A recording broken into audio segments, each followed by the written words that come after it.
Welcome back. I am your host, Renita. And I am Jermaine.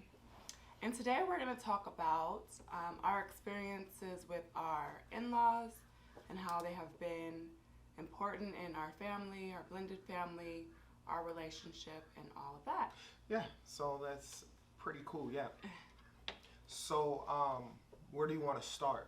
Like at the beginning of what our thought process was and going into it and leading into it, or how do you want to do it? I'm sure I could talk about, or we could talk about a little bit, like what our expectations were. For myself, I was honestly a little bit nervous of how I would be received in your family just because, I'm your second wife and all Right. that. So I feel like there's always, an expectation to see if I'm going to be similar or different.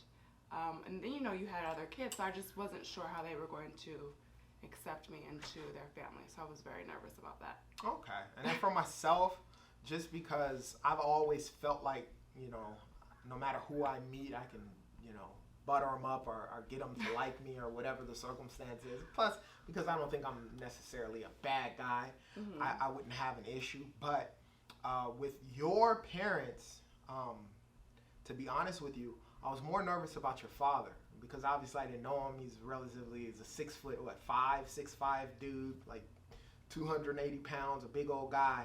And so, you know, for the reality is in the beginning or anytime I've ever met a woman and I met their parents, a lot of times the father wasn't in the situation. So this was new for me.